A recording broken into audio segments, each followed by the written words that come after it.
I'd like to address the applicant, the supporters, and the opponents and the public, our staff, the mayor, and my council colleagues. I think this is the fifth or so month of council public hearings involving DDRM and the Warm Springs Ranch Resort. We've spent many, many hours listening to your public testimony, and I applaud your participation, all of it. But now it's our turn, and I ask for your patience.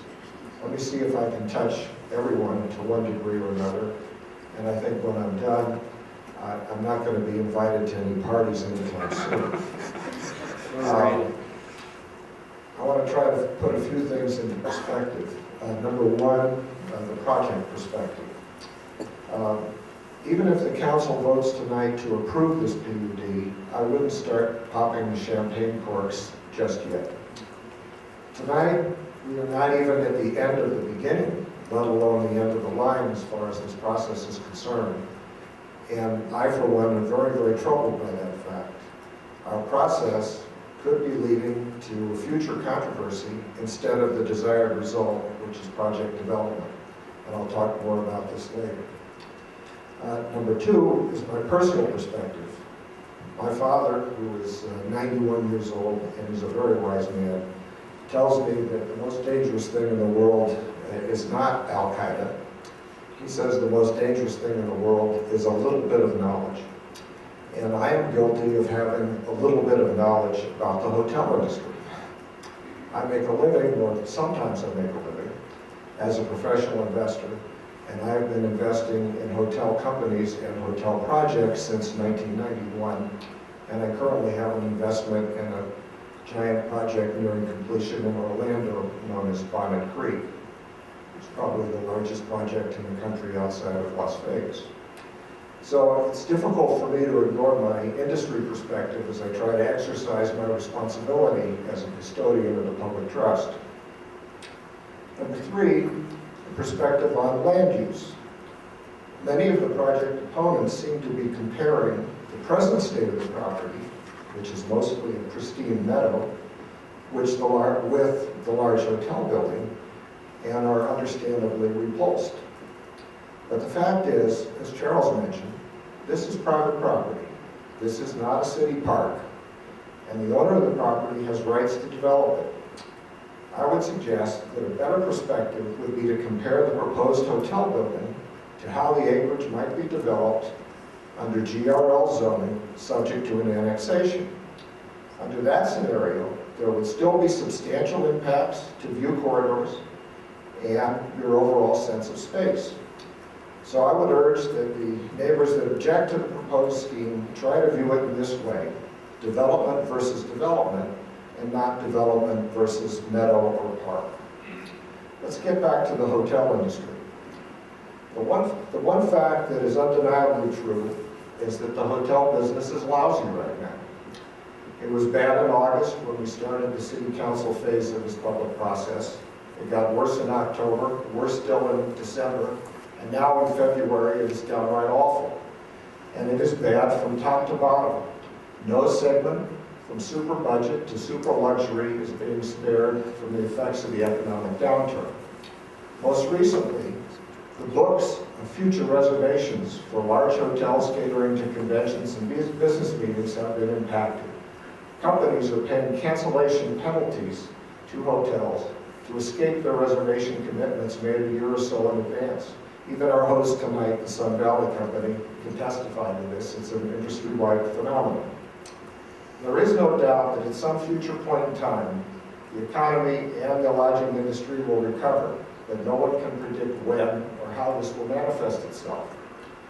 So this is the environment facing this brave group of people sitting over here in the front of the room. And they are a brave group indeed.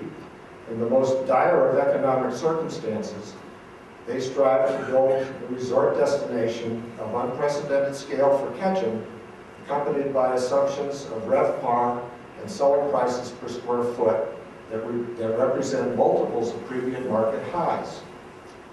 But on the positive side, I'm convinced that their proposal, if and when executed, will provide an economic lift to our town and complement our vision to build a more vibrant community.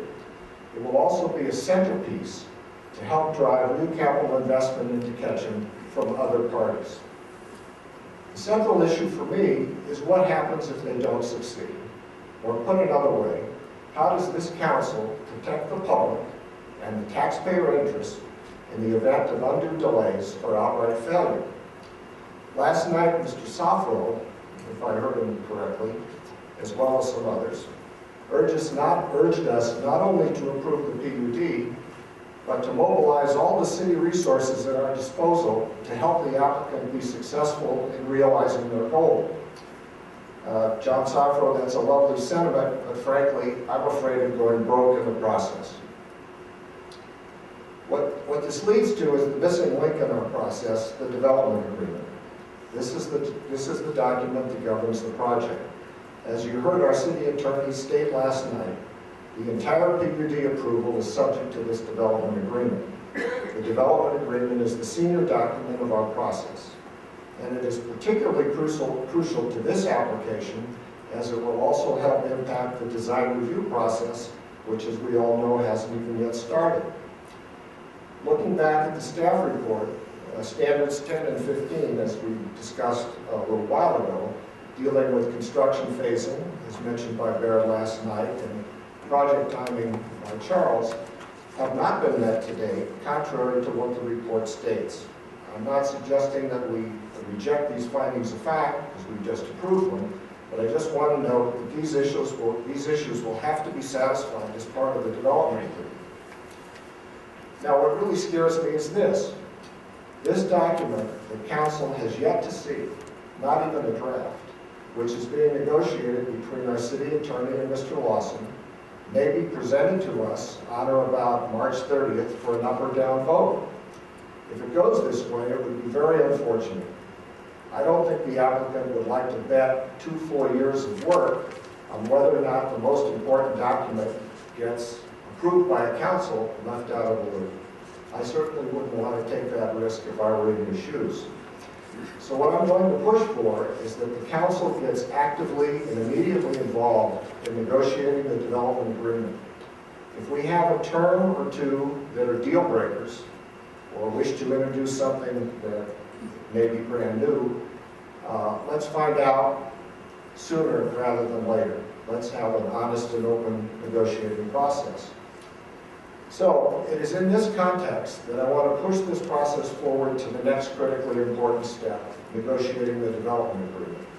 I will state unequivocally that I'm not about to commit tonight to approve an agreement at a later date, sight unseen. But tonight I will show my good faith and will vote to approve this PUD, subject to the terms and conditions of the development agreement, which is negotiated with this council's full involvement. Thank you very much.